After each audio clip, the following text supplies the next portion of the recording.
Yeah. We get lit, we get fly, we get drunk, we get high. But to the masses, we a podcast called Verified. I'm your host. I am JopauL. Make sure you check out the Verified podcast. We are brought to you by Radio Pushers and resultsinnohype.com. But check this out. We have a lyrical genius with us today. We have the true definition of an icon. Just to give you like a little, a little snippet. When I first heard him say, I'm lifted up off my wig like terrific. Target every market, move on each one specific. I was like, bro, this guy is inhuman. But we got the legendary Mic Geronimo, Queens native, original bar lord, one of the first to ever do it. Probably the most underestimated, greatest, that should have made it so much bigger than he did. But that's why we got him here now, because I heard he got that fire. He got those hunger pains. He's still hungry to do it. So we got him on the Verified podcast. Mic Geronimo, thank you for stepping to the stage, my brother. I appreciate you taking your time. How we doing today? I'm good, man. All is well. I'm glad to be here. You know how I go, brother. Like, it's always a pleasure when we link up. So I'm cool, man. Yes, sir. Yes, sir. And I'm so glad we got to link up, recently, face to face, post COVID stuff. So we were able to build we used to back in the day, building with the guards, what I'm saying? And we on the benches too. We sitting on the park benches too. So it was lit. It was all. That's right. Exactly how hip hop started. So I do appreciate you taking your time out, on this July 4th weekend. And speaking about July 4th, what do you got planned for July 4th? Just to spark it off. Not too crazy. My youngest sister, she's coming back from work in Boston. She was actually filming in Boston, so she's coming home, and we'll probably barbecue at her house. Shout out to my sister Tiff. I love you, my brother. Very nice. Shout out Tiff. Make sure the barbecue's tasting nice. Make sure the right barbecue is on those ribs. Right. I think she got me on the grill. Me and Chris is gonna alternate. So, that's my job this weekend. Okay, all right. So so you're gonna have some work to do. Okay, yeah, a little bit. All right. But I'll FaceTime. I'll let you know how it's going with this shit. Yeah, definitely. I'm so happy that things are open up again. Every 4th of July, I go to my homegirl Heather's loft in Brooklyn that overlooks the Hudson, and I think you actually might know her. And I'm lying because I know that you already do know her. But shout out to my girl Heather Hunter. I will see you. I will see you on July 4th. Yeah, that's my home girl. Yeah. So I was bugged out when I saw an interview and and all of a sudden, I think it was Jamal that was started speaking about it. He's like, did you? Yeah. Did you? But yeah, shout out to my girl Heather Hunter. She is a total queen. Yeah, I'll make sure to tell her that you said hello. Please do. Send her my love. Tell her that's my people. She gonna always have a spot in my heart. So I love her dearly. Most definitely will. She's such a sweetheart too. I've known her for so many years, and I've never met such a humble, super famous person. She's one of the last of the dying breed. She used to she's in association with Prince and Madonna, and she's on that level. So it's it's pretty cool, that I even know her. Yeah, and she's incredibly down to earth, and she got a beautiful soul. So, and I'm really happy to see her evolving and doing her thing and getting her her artwork and all of that out there to the world and her photography. So again, the Hunter glam is really taking off. She's really one of the most sought after photographers. So y'all get at her, but make sure you actually are somebody, because she doesn't work with just anybody. You get it? You know how I go. Yes, sir. So Mic Geronimo, Queens native. Mm-hmm. Talk to me about how you grew up. I like to get into the psyche of the person that I'm interviewing. This way, so I could see your evolution and how you came to be who you are today. And by the way, that is a very, very nice shirt that you're wearing, young man. Yeah, man. A good friend of mine dropped this off, gave it to me. I was honored when I got it. I just told him I kept it in a glass case. You understand? So I don't know if you know him or not, but very, very cool person, man. Yeah, I've heard of him. I definitely have. But listen, you look good in it, my brother. So talk to me about, how you grew up. Paint the picture for my audience as like the young, like maybe like 7, 8, 9-year-old, Mic Geronimo, and right before, your mom tragically passed when you were 10. So I want to know who you were, and God bless the dead, by the way. I want to know who you were before that, because I know that it was a tough transition, after your mom passing, as it is for anybody, especially a 10-year-old. So why don't you, describe kind of who you are, and where you came from. I was born in Flushing, Queens, Booth Memorial. I think they call it Presbyterian now, but that's where I arrived. Middle class family. My mom, my birth mom, she was an ad executive at Ebony magazine.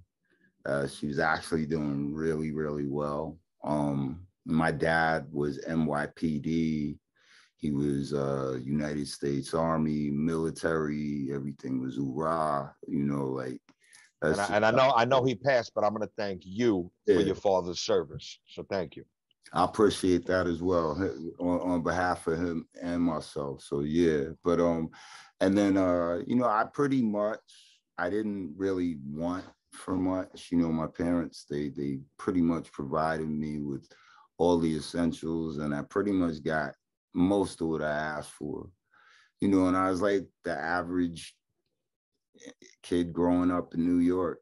Saturdays were kung fu movies on Channel 5, and riding my bike until the street lamp came on, and breakdancing. And I was just about to ask you, did you embrace any other aspects of the hip hop culture? Because I was a breakdancer for, like, me and my twin brother. We used to start breaking at, like, we were like 3 years old, across the street with the older kids doing head spins on the cardboard box, while Ice-T was bumping on the boombox. Exactly. So similar to me, like shout out to Large Professor, because I grew up literally next door to Large Professor. He's like actually one of the first people I ever knew leaving, my own home. Right. It's like you stepped in shit by, having a friend like Large Professor. Like I mean, a lyricist can only wish to live next to Large Professor. Shout out to Large Professor. Like I'm still rapping, so send me some beats.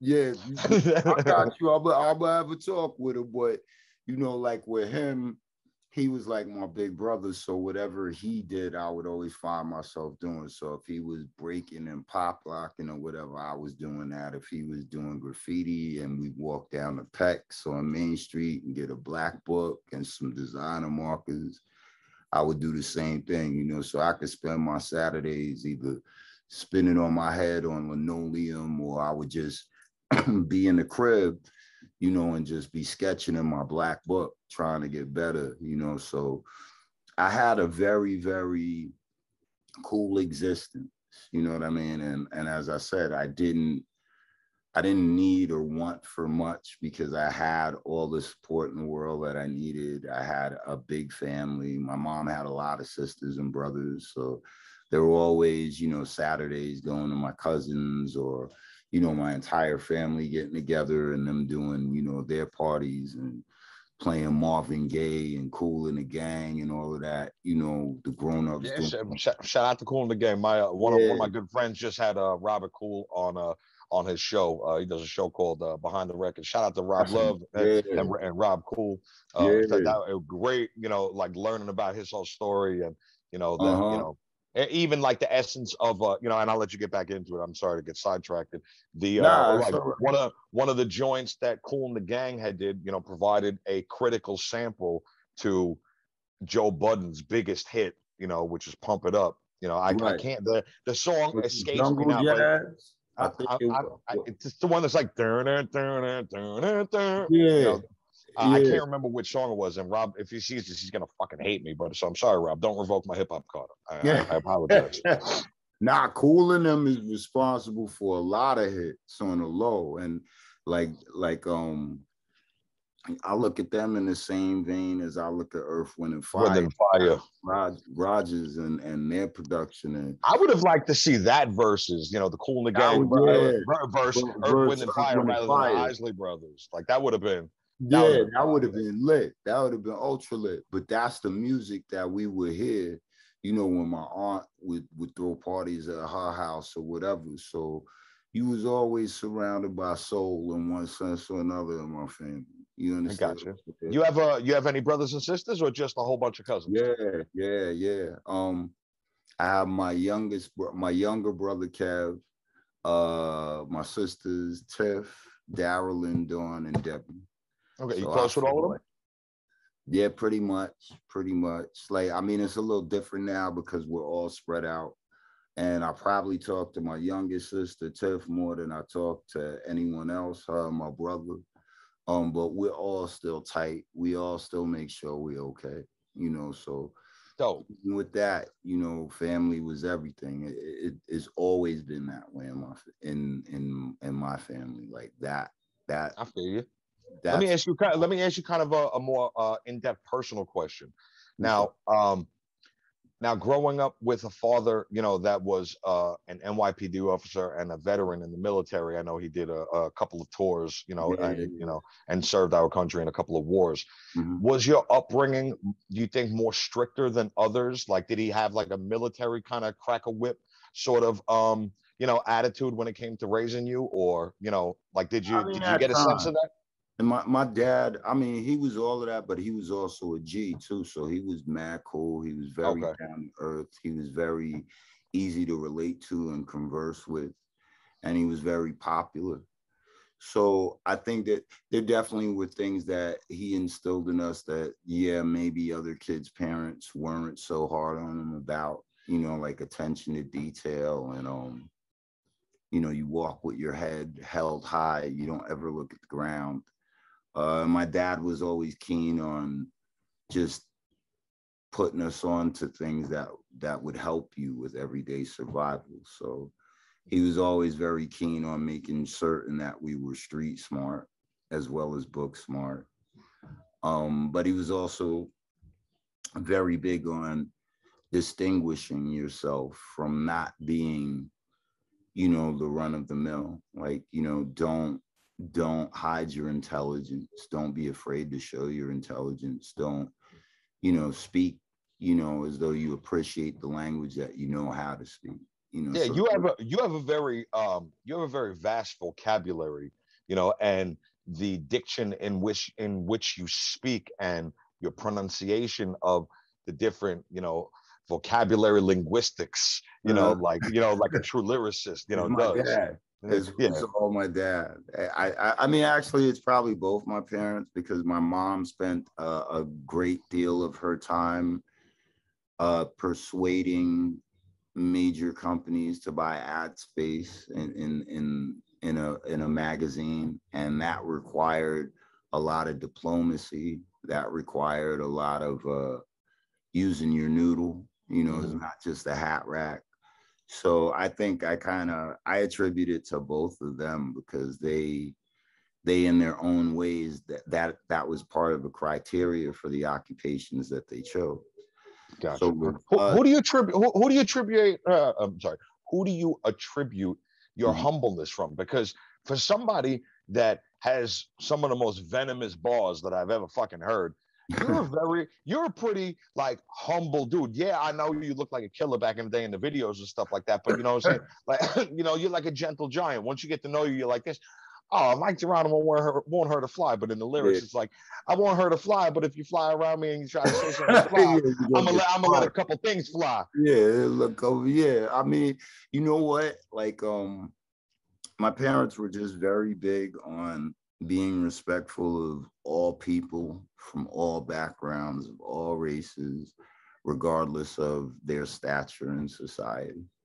And as I got older, I kind of just gravitated to that same belief, that same principle. So, and I think with me too, I guess for lack of a better way of putting it, I've always been kind of like shy until I warm up to Mhm. people. So, So you'd say you're more introverted until you're comfortable, and oh then yeah, okay. absolutely. Like I like pride myself on being an introvert these Yeah, days. shit, I'm the same fucking way. Listen, like, I mean, I like being around people, but I hate being around people that like to just be around people.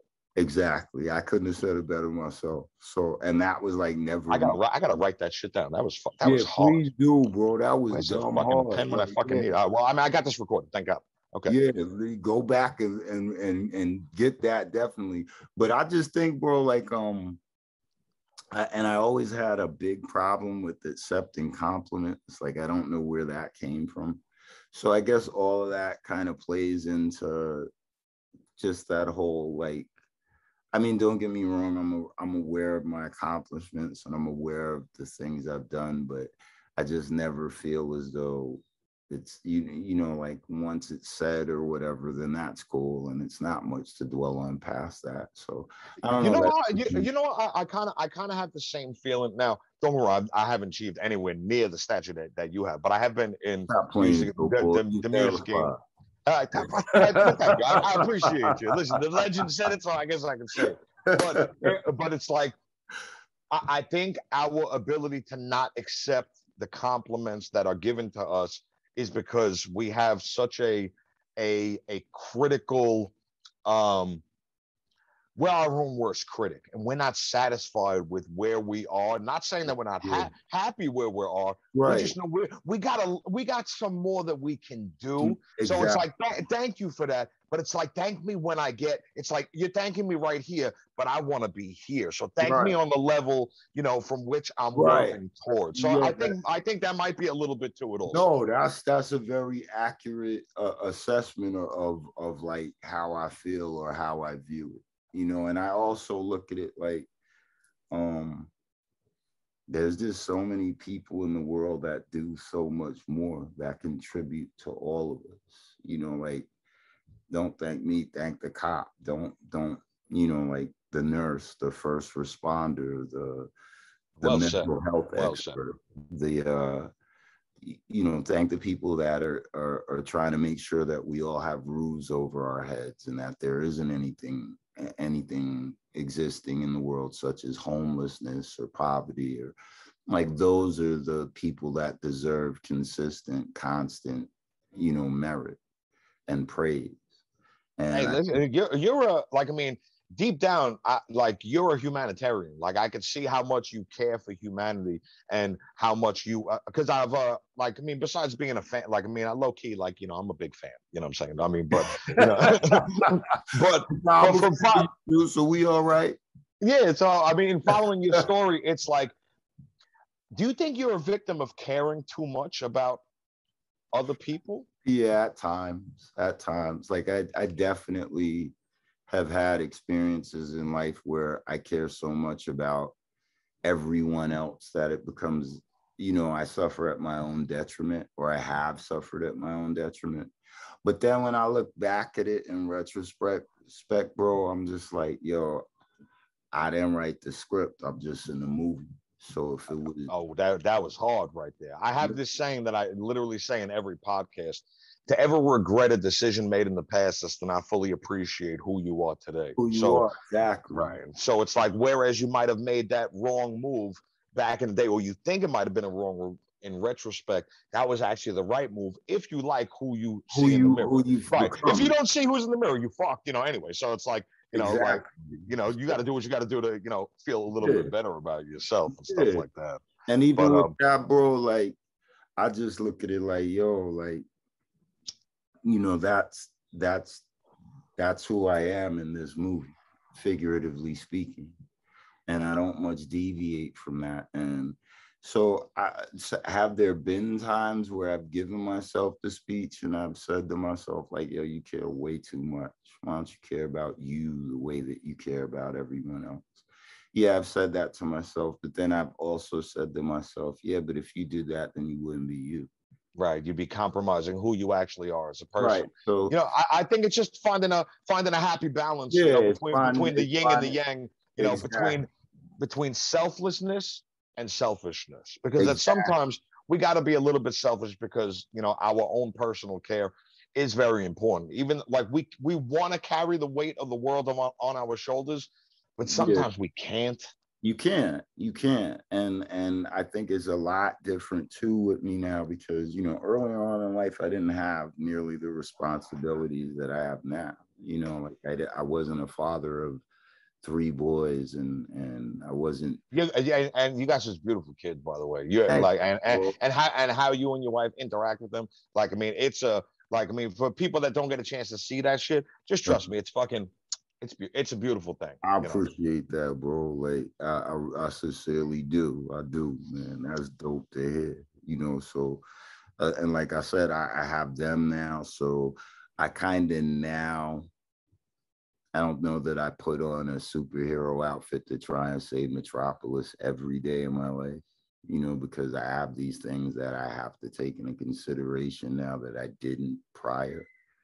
But I don't think I'm ever going to change in terms of saying, all right, here's our world and this is where we exist. And if there's anything that I could do to make it a better spot, then why not do that?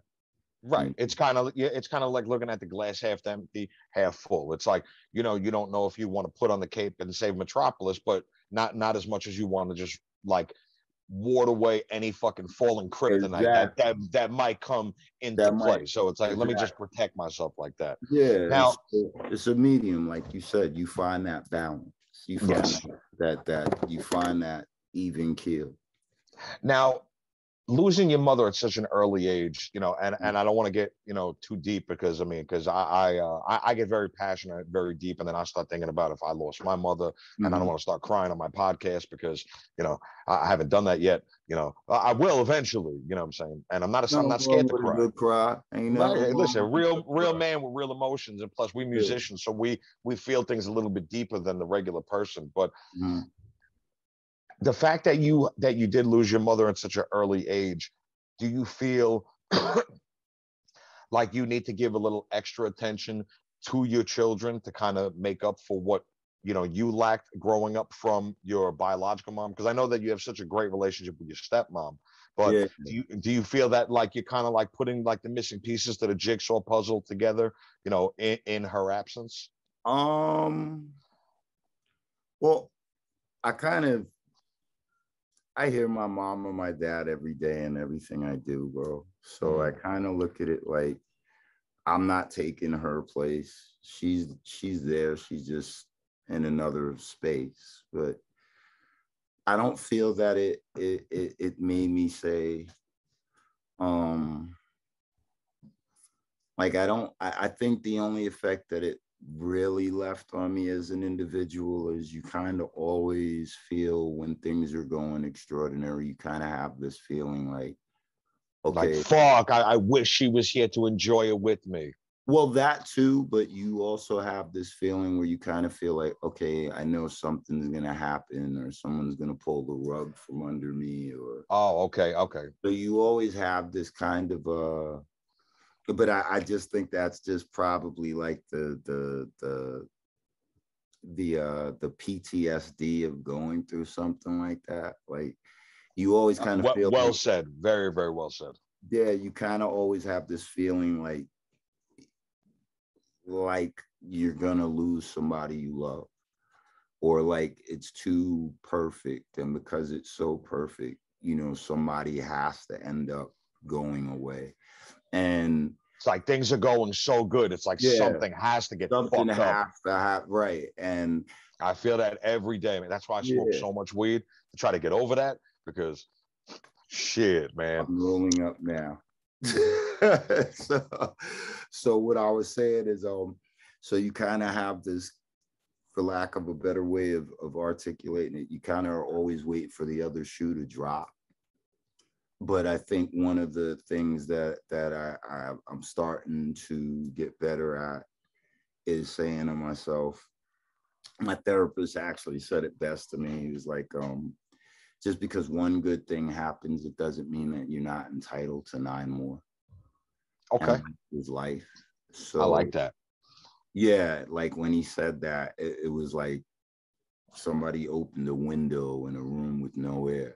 You know what I mean? So, and he's right. Like, life is just what it is, and you're never going to be able to accurately say, okay, I know I'm going to lose this person, or this is going to happen to me any moment. It's never going to be that way. It's always going to be, you're going to get up and it's going to be a choose your own adventure story. you know. There may be good things afoot. There may be ominous things on the horizon. You're never going to know, you know, but in order to experience all of it and in order to embrace all of it, you have to just live. That's deep. That's deep. I got a kind of deep question for you. What's up? Are you more of a our fate is already written, or do we control our own destiny? No, I think that you at any given time, any given place, you have the ability to determine your outcome, or you have the ability to you have the ability to control self, but only self. You understand what I'm saying? So it's kind of like 100. You can control the choices you make. You can control when you choose. And the And rest, you could control if you even want to make a choice on making that choice. On making a choice, exactly. So you control self, like how the gods say, Y equals self. So it's all in you. But you know, you just have to keep in mind that there's things that are within that control and there's things that are outside of it. And if it's something that's outside of it, then you just have to let that be and let that unfold the way that it does. If it's anything internal within that circle that is you, then yeah, you have the ability to change it, or you have the ability to affect it, or right. And the things that are outside the circle, I think that the true sense of achieving success is when you can realize that when something is outside the circle and it's beyond your control, right, to try to force an effect right.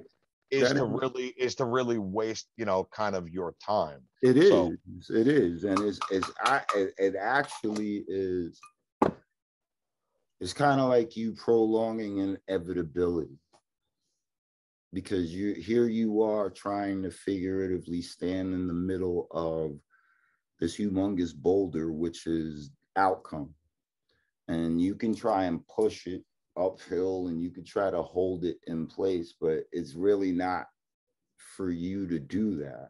Right. There's a cause and an effect, which ultimately has an outcome, you know, and sometimes the outcome is not really what you expected, but being able to realize that ahead of time is and you might need that outcome.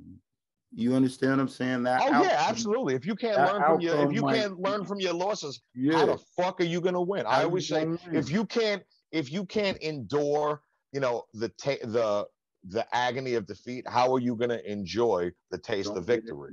Don't get in the ring. You're gonna get hit when you're in the ring. That's why. What Tyson say? It's like, listen, everyone got a plan until you get punched in the mouth. Until they get punched in the face. That's it.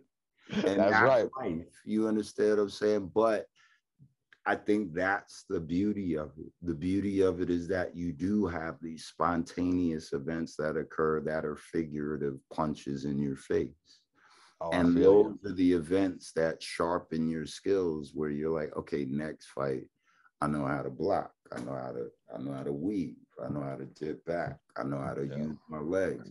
Yeah, shit. Rope a dope, play possum, and then boom, wait for your opening. And it's kind of like I always tell all my kids, I'm like, you never lose at all. It's either you learn from the experience or you win. And the older you get, you're going to come to realize that learning is a constant form of a win. That's a fact. That is a fact. People. Now, did you feel like life's like, did you have like a spite towards life after your mom passed? Oh yeah, absolutely. Because I mean, you got to bear in mind too, like my mom, my aunt, my uncle Bill, and one of my best friends, Jamal, they had all died in that same year. So it was just one disaster after another disaster. It's amazing that you are not a serial killer right now. So I applaud your mental toughness. Yeah, so it kind of was like for a minute, I think like in my adolescence, I would kind of use all these losses to justify actions that I would take that weren't positive. you know. So I would kind of do this thing where I would say, all right, well, God, you don't exist anyway. Or I would say, okay, well, I've already lost pretty much everything, so why should I care?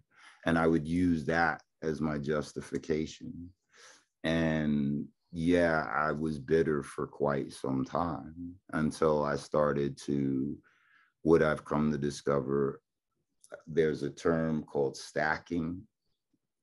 And what that means is, I guess my defense mechanism became, things would happen and I would just quickly subconsciously push them down.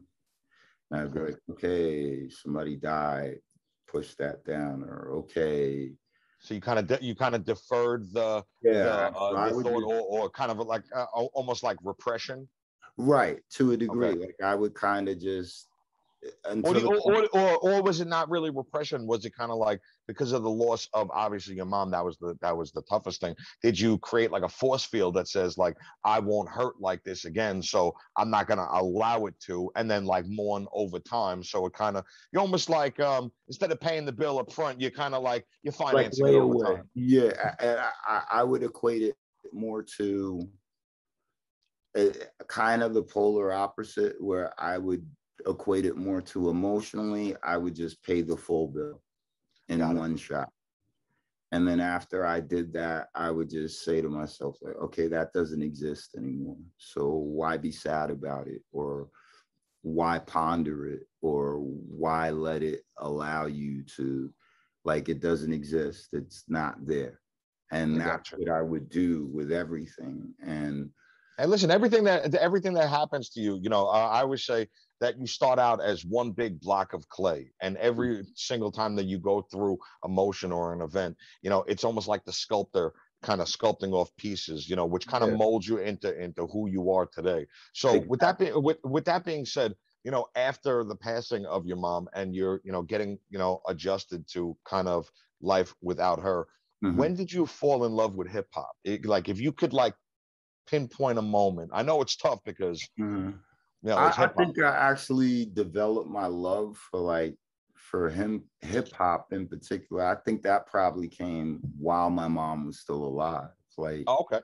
I remember my mom had bought me, because there was like one Christmas in particular where I wanted this humongous stereo, like, back in the day, boombox was, and I remember my man Ricky. And you didn't carry it by the handle. You put it over your ear like this, and you walked like with it like that.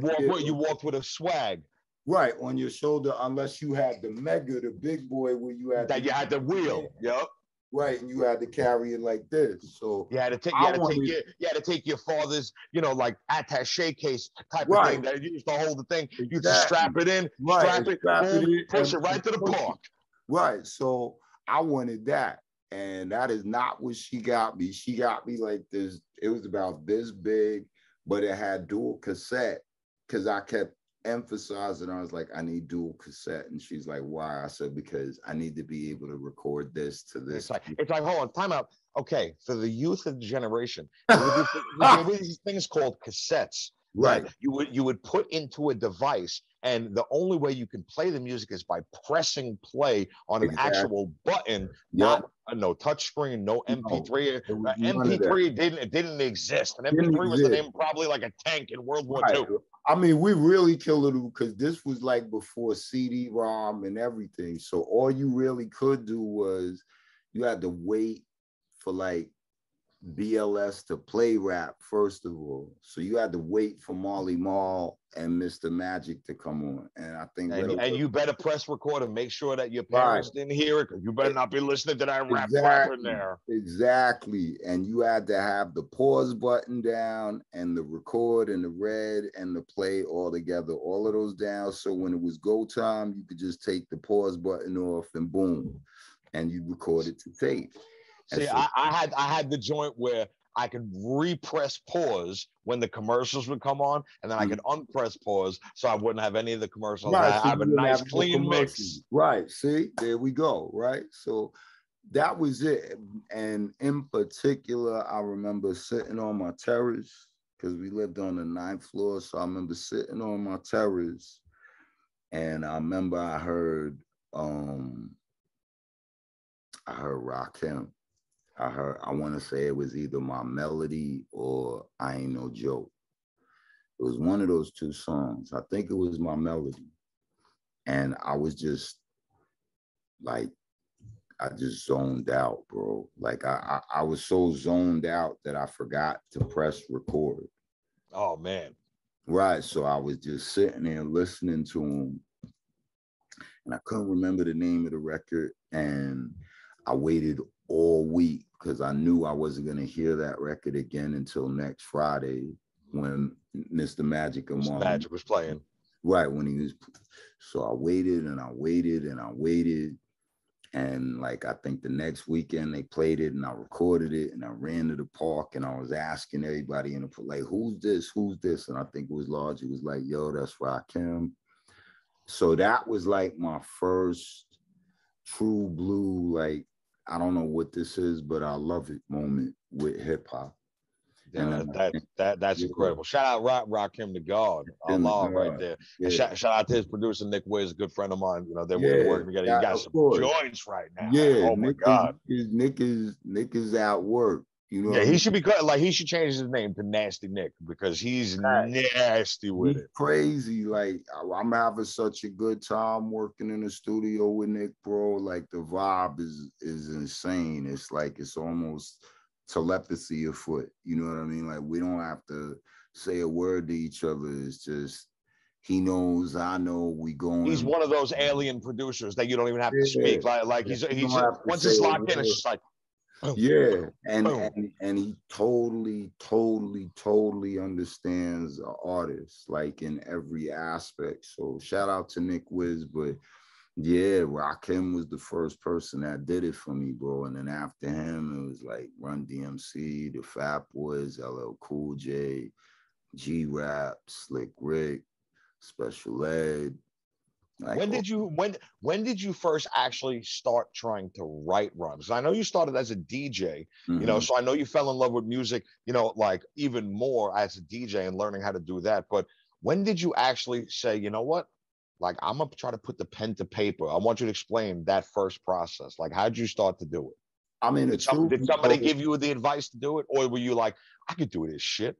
No, I think the first time I actually randomly tried it was a talent show at my junior high school. And the Cosby Show had just came out with an episode where they did like a rap about Julius Caesar. Okay. And my English teacher saw that episode of the Cosby Show, and we were doing like, I think me and my man Julian were trying to do like Kid and Play or something like that, like the routine. And my English teacher said, okay, you can do it, but only if you write a rap about Julius Caesar. Okay. So I went home and I was just like, okay. And I wrote a couple of lines. But when we performed, they actually liked that way more than when we were doing like the Kid and Play, the foot, the step, the hop over the leg, whatever. So that was like my first experience with actually taking a piece of paper and a pen and trying to make words rhyme and trying to make a rhythm to it. Okay, so a school project. Okay. See, and they say school doesn't teach you anything. Right. So shout out to Mr. Pigman, because he's the one who made me do it. And then from there, it was just weird, bro, because like you said, I was DJing, but being around Large Cribs so much, it used to be so many MCs that would just be there that was just spitting, you know. Okay. So you could go to Large Crib on any day and like Nas would be there rhyming, or Pooh Bar might be in his crib, or Tip, or Gangsta. Right, so I'm like a shorty, I'm like 15, bro, like meeting Pete Rock and Grand Poobah and leaders of the New School, Buster, all these people was at his crib. Shit, I wish I had a neighbor like Large Professor. Yo, I feel like I was cheated in this fucking world. Yo, it was crazy, bro. And then he would take, because you know Large had DJ equipment, so he would take the big ass Gem Sound speaker and he would just push that shit to the window. so you could hear the music blaring out of his apartment. And he was given a hood exclusive before hood exclusives were hood exclusives. Exactly, literally. So, and even when it wasn't like Rap Fest at his crib, like just those of us that was from the neighborhood, we'd be in there and he'd make us spit. You know, like he would spit, he'll pass the mic. My man Van would rhyme, my man CeeLo would rhyme. I miss those days of like of real rap, of like just like basically just sitting back and like all of a sudden you guys are just vibing to whatever record, and it's like, yo, just spit whatever comes to your head, like off the head, not even written, no, nothing was written. It was never written. Yeah, it's right off the head. I leave rap cats for dead. You want to come up here, you're gonna be sleeping in this bed. It's a coffin. People die kind of often.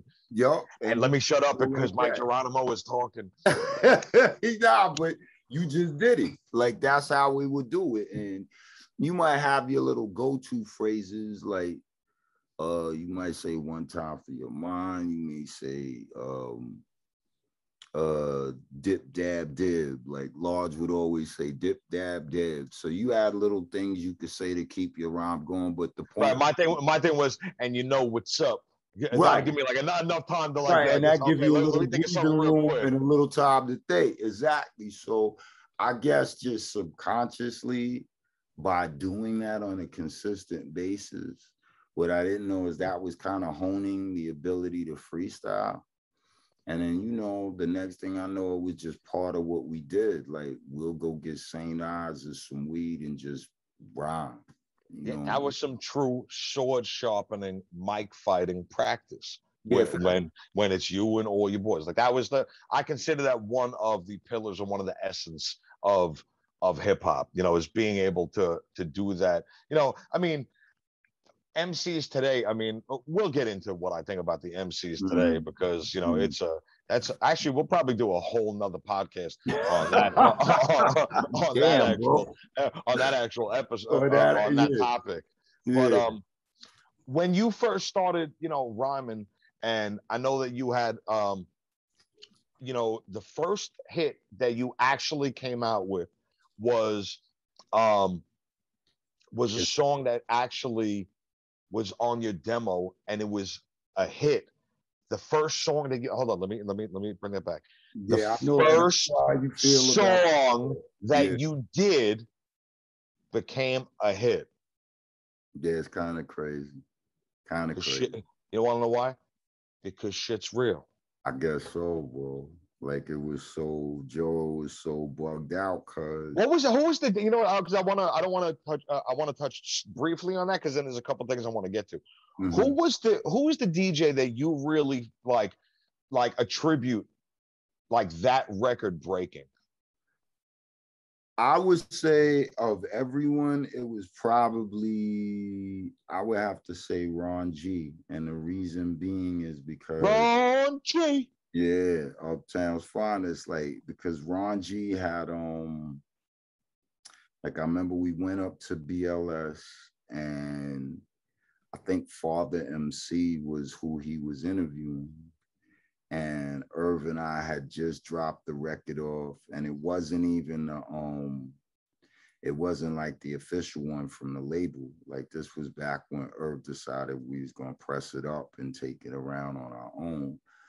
So it was the Black Label joint, and I'll never forget, like, we were in the car, and we were actually heading to Hype Williams' crib in Jersey. Shout out to Hype.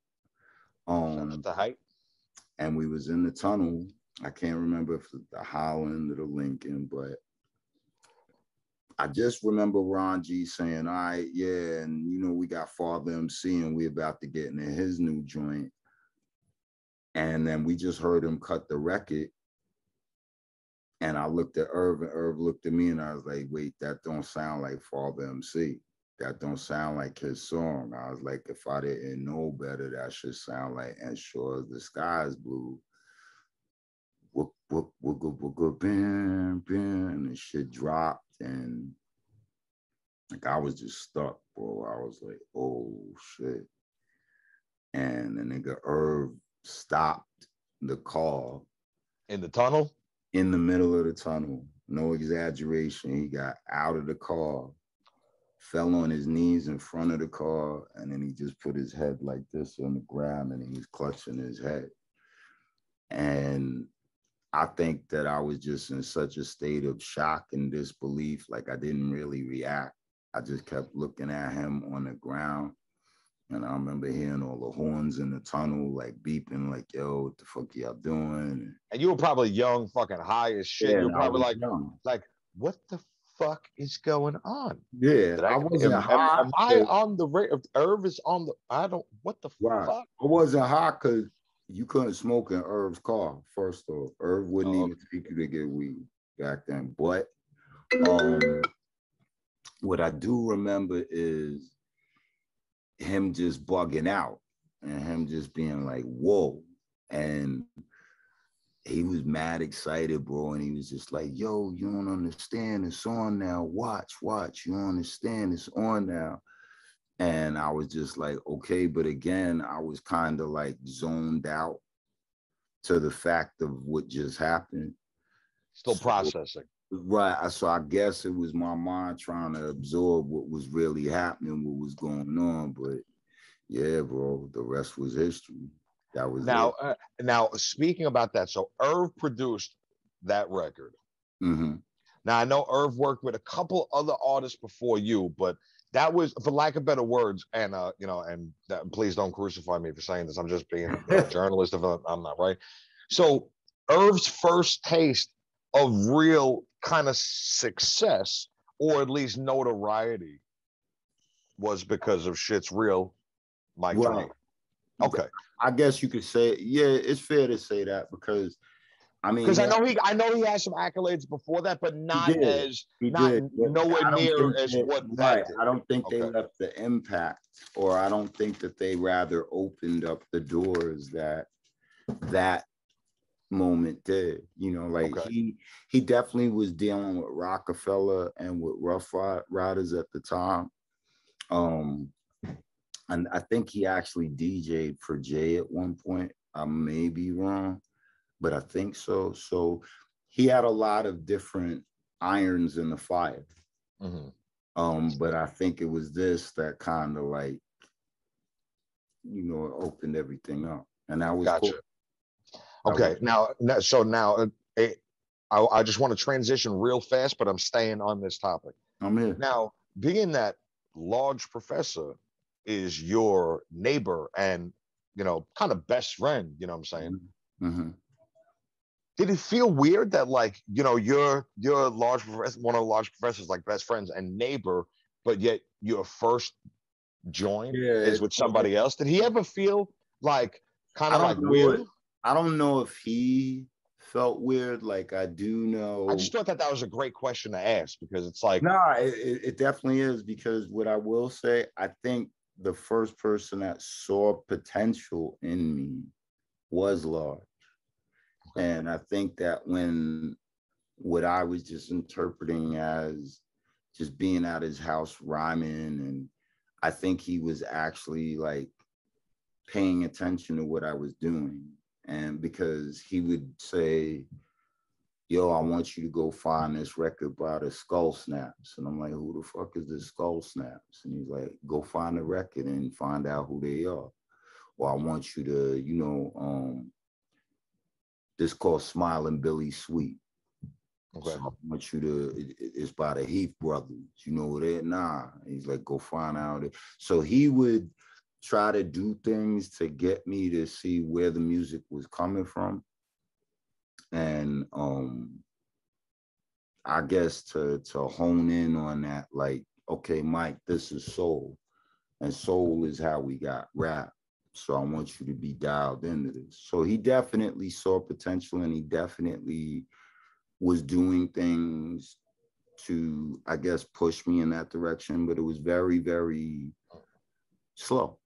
Right. He was, I mean, for lack of better words, he was teaching you how the seed grows into this wonderful fruit plant, you know, instead of teaching you when this plant is mature, you take the fruit off, you peel it and eat it. He was teaching you the essence of how it goes. All right, okay, that's what's up. And then with Irv, it was kind of like, all right, nigga, we ain't got no time for all that shit. Like, you not around. I don't care if you know how to rhyme or not, but you know how to rhyme. So let me show you that you know how to rhyme. And let's go in the studio. And I'm gonna just show you what you need to know. And Irv was the first one who gave me, like a definitive blueprint of song structure and when hooks come in and 16 bars and cadence and beats per minute. And those were all things that I didn't really know because I wasn't chasing after rap, So like I said, when we went in and we did It's Just Real, no one knew how it was going to turn out that night. None of it. We didn't know, what was going to come coming from the studio, but it did, and it was just crazy, and so did it feel awkward? It kind of did, but I also told myself, I was like, okay, for whatever strange reason, whatever you did, people like it, so don't do anything different and let's see where it takes. It's gonna be fucked up. Let's see if this works. Hopefully I get I mean, the thing that we do with the Verified podcast is, we have like, certain celebrity guests that I've, had the pleasure of being either, in the same circle or acquaintances with. And, you'd be pressed to find anyone say anything bad about me. Like anyone, I mean, my name was Lyric for, since, and you probably heard, Lyric and Force. If you haven't heard him, saying, which is fine, but, but, I've heard, bro. But I was always that cool guy that really I never rocked the boat. If I saw a still pond, I never felt the need to drop a pebble and watch any ripples. I feel you. I definitely feel you.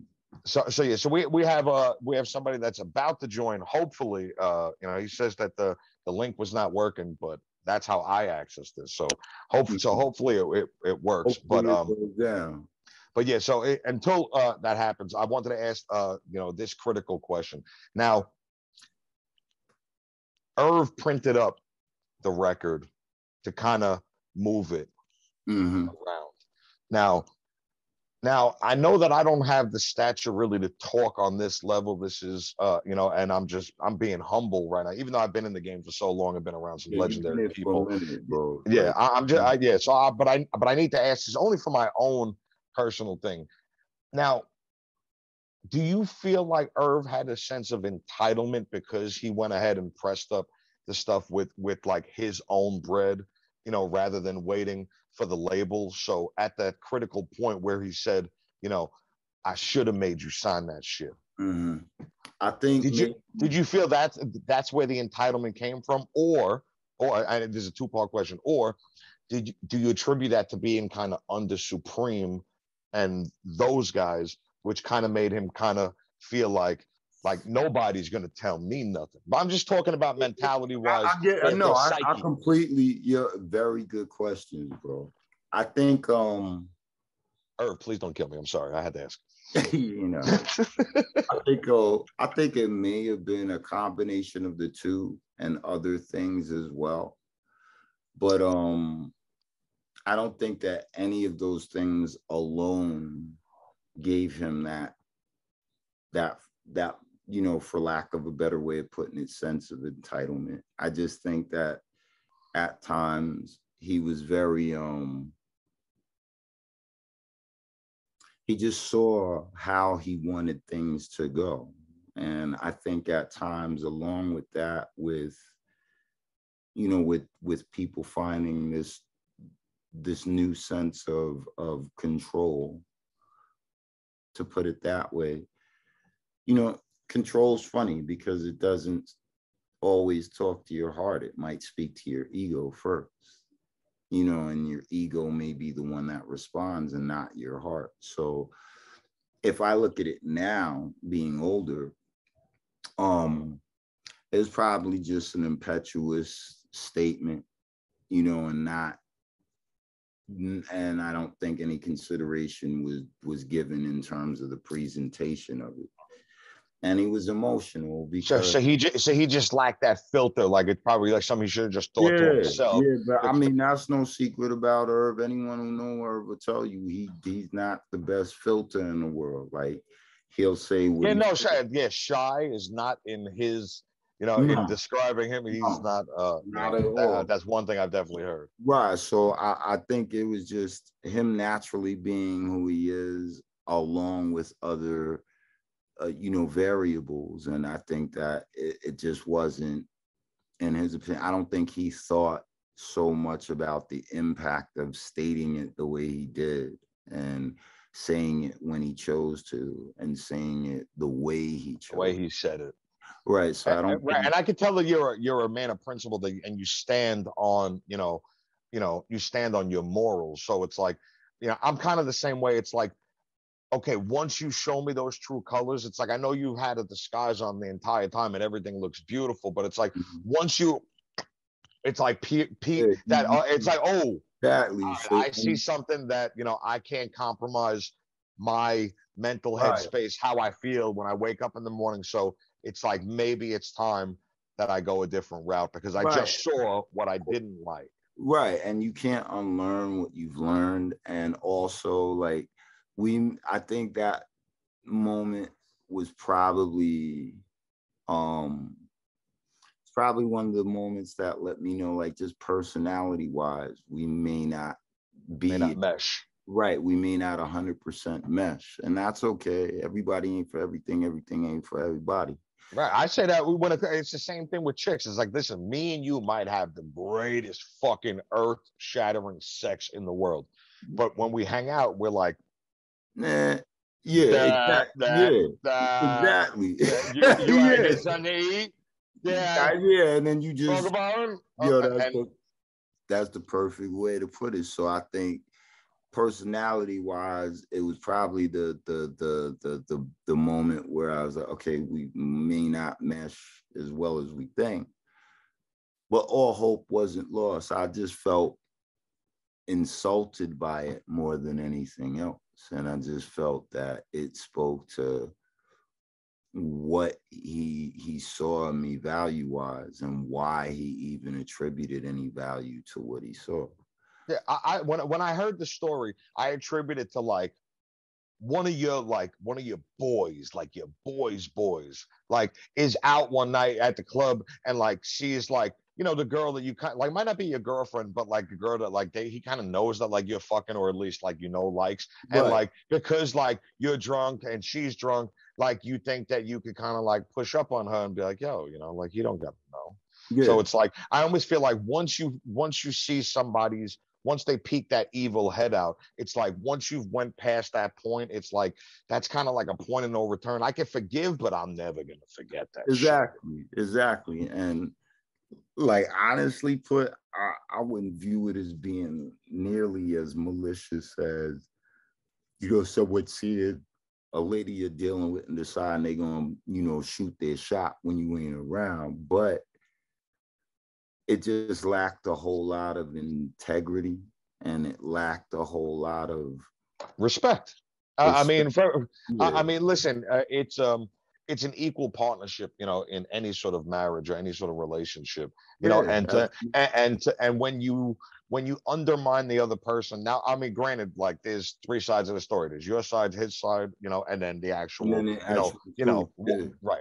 So it's like from an outside perspective, it's like a relationship takes work, and anytime you undermine your partner, you're always going to leave yourself open for them to have some resentment towards you.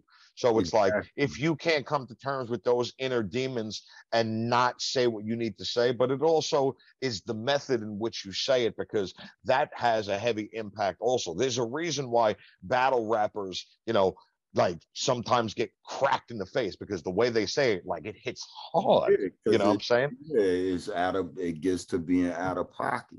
You understand what I'm saying? So again, and I don't harbor any feelings against anyone or the situation itself. I just don't. Like I said, because to me, things that happen, they happen. They don't exist past where they happen. You know, how you felt about what happened is one thing. And how you learn from it is and the how other. you learn from it, that's another thing. Those things will always stay with you, resonate with you. They're going to become part of your assessment of that individual. But with that being said, that should happen, and it just did. And it made me feel how it made me feel. And then from there, I just moved based on how it made me feel. Do you feel like that moment was almost like a critical moment in your career where like the steam, you know, was kind of like dying down? Because, and I've heard you mention it on other interviews, it's like you were everywhere, you know what I'm saying, for a while, and then all of a sudden, once that incident happened, it's like you kind of started to hear less and less. It wasn't on the tips of people's tongues anymore. And I also attribute that to, I mean, you come from a fucking borough that literally has the like a killer marksman team. So it's like that in itself. It's like, do you almost feel like the other Queens, rappers basically, were taking their chance to basically shine, and it was more about what's new, rather than, because you kind of sparked that shit off. It was kind of, I think it was a combination of things, and honestly put, like a perfect storm. Yeah, and again, that's okay with me, because who said that my time was supposed to be the time? My time might have just been of necessity to usher in other people, or to help usher in a sound, or to, play whatever part that my existence, my moments, my here and now played in the grand scheme of things. I excellent point. I said the exact same thing in a different kind of manner to Royal Flush. I said that the contribution that you and him have made is basically one of the corner blocks of the foundation of the house of hip hop. So until that foundation is laid, and that corner spot is like one of the hardest spots that holds the weight of a lot of it. Without that corner spot of that foundation, you don't have the beautiful house of hip hop that you see. So basically what I'm trying to say is I salute you for what you've done. I appreciate that, bro. I appreciate you, and all the people that really respect lyricism really appreciate you, because without you, here's a quick question. What's up? Now, I hope this doesn't get me shot. Now, because your first hit was, Shit Is Real. Mm-hmm. And that was, if my memory, I was like 14 years old. I think it was, you were in June, but Nas was in April. But your track had traction before you actually released it. Mm-hmm. Do you think that the start of Nas's song, you inspired with Shit's Real, where he said straight up shit is real and any day could be your last in the jungle? That's weird. I never even thought of that, bro. Like, I'm a geek lyricist. Like, I think about this shit. I smoke a lot of weed. So when I get like introspective of that, it's like, yo, I need to ask this question. That's represent. Yeah, represent. Make it last be a jungle. Get murdered on the humble, honestly, guns and blast tumble. If it is that, then he would know that. I don't think that play. I think that was just him just being. Do me a favor, if you can, just call him real fast. Yeah, but I don't think I had nothing to do with that. I really don't at all. I think that was just him being in a vibe and just writing and also shit's real. Shit is real. Like, I don't have a patent on that. Like, Fat Joe had a record called Shit Is Real. DJ Premier did the remix to it. So it was a very popular phrase at that time, but I just think that. Oh, that was my next question. Or was it just like a popular phrase, I think the time? so. I think almost like in Detroit, where they're like, yo, what up, though? Right. Exactly. I think it was just part of the vernacular of New York City. part of the vernacular of people in general at that time, because that's just what those times were. Like, your next move better be your best move. That's what the early 90s were, and that's what the mid 90s were. Your next move better be your best move, and everything was critical, and people were dying in these streets, and we were losing people, and you did find yourself in precarious situations that might have had you, locked up for 5 years, locked up for 15 years. So to me, speaking about that in particular, putting yourself in a precarious position, mm-hmm. You understand that you put yourself in a position almost to get yourself caught up in some shit when mm-hmm. you acted as the New York liaison to Tupac when that infamous walk through the tunnel and boom, bumped him once, dropped his weed. And I didn't even look at it that way, bro. I really didn't. I didn't look at it because you're a humanitarian. You care about people more than you care about yourself. In all actuality, because you took the lead. I mean, I listen. It's a great story. Everyone wants Drink Champs, to hear the story in full. But it's like, you took a position of I'm gonna take the hit, on the account of him because this shouldn't happen on the strength that I'm here walking in front of him. So it's like you almost put yourself in a position where, because people were gunning at him. Like, remember the rate, like, it was a crazy fucking time. I mean, I was a young kid, but it's like I was a crazy Tupac fan, crazy Biggie fan. And when we hang out next time, I need more Tupac stories. Okay, like it's a non-negotiable. Non-negotiable. Yeah. I might have maybe one or two left to but I got you. But I didn't look at it that way, bro. I just looked at it like first off, I just don't like bullies from anywhere, from anyone, for any reason. So I could tell because you had the best quote I've ever heard when you said on Drink Champs, you said that, Irv kind of reminded you of Trump. Yeah. And what I took that to mean is that, like, he's an ultimate bully. Yeah, I don't dig bullies. I think being a bully is one of the most unnecessary behaviors a human being could exhibit, could show. Like, there's no. You think it's more sociopathic or insecurity that people feel the need to bully?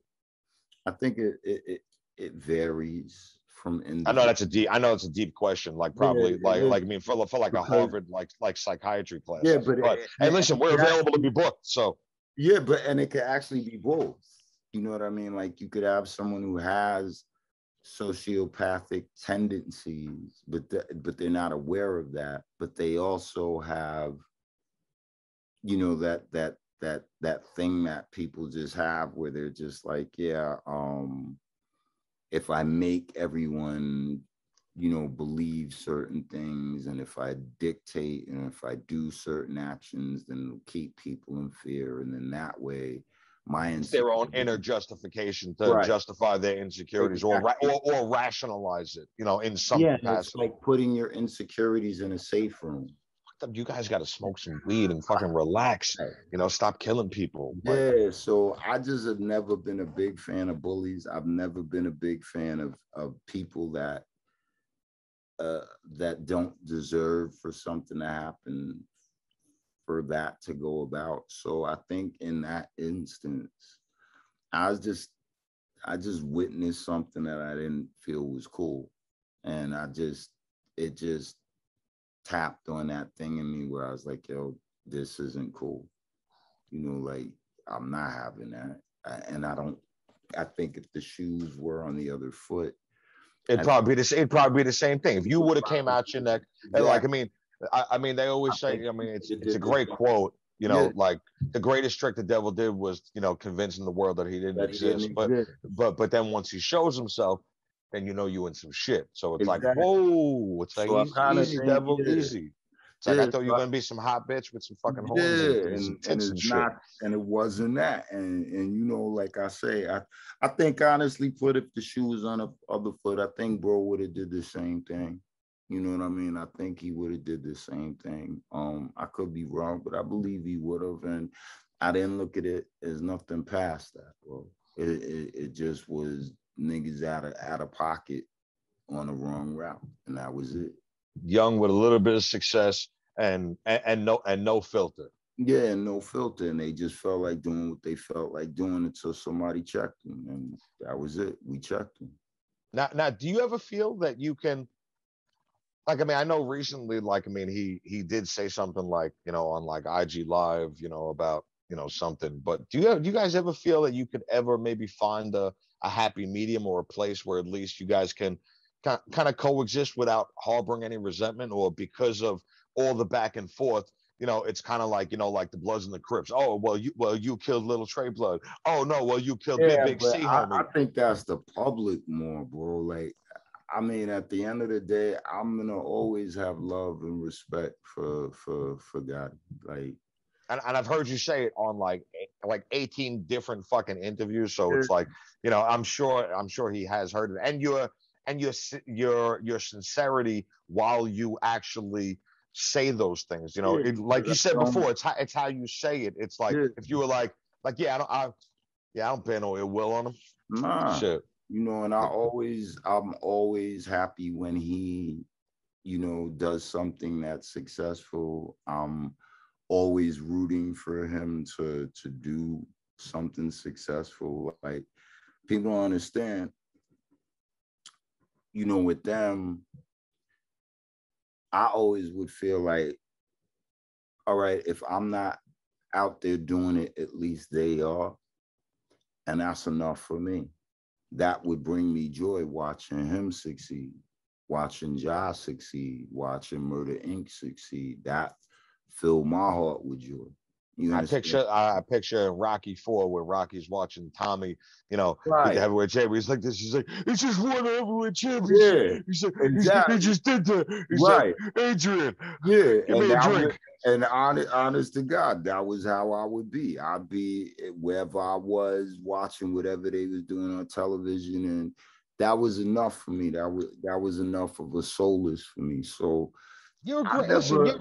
You're a great human being. Like, I mean, if I mean, besides one of the most lyrical geniuses that has ever spit flames on the mic, like you're a terrific human being. Like, I mean, you're a good guy. Like, I mean, like, despite like the murder killers, like lyrics that you have, it's like you I think you were right. I think you care about people more to kind of maybe a detriment, where, it overlooks who you are, so I think it's the uneven balance of the selfishness and selflessness that I think that now that, you have this new fire, with the music that you're doing, and now you're with Shampoo. Shout out my dog Shampoo, YMVS in the building all day. Jam, aka Custom Model. What's up, Coach? We here. I'm on time. Me and Joe chopping it up. I see that fire in your eyes now, that it's like, oh, if you didn't know, well, now you about to. I know the expression is, if you know, but now it's, if you didn't, now you will. So I want to briefly talk about 3016 and the new shit that you got going. You like my little transition? Like, I mean, I just bob a weed. Like, I'm good. I feel like that. Yeah, it don't matter how much weed I smoke. Listen, I can still get to the product. I didn't even light my blunt yet, bro. So I'm with you. I hear you. We here.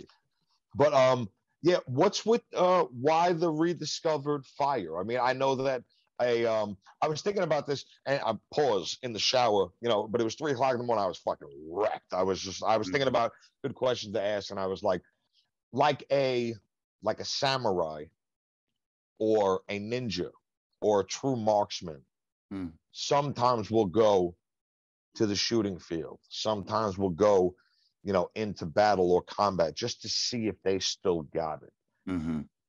Do you feel like that's kind of what it is now? Or do you feel like you still got something to prove? Like, I mean, the fire ain't done. Like, it ain't never stopped burning. It just like, I just put it on low for a little while.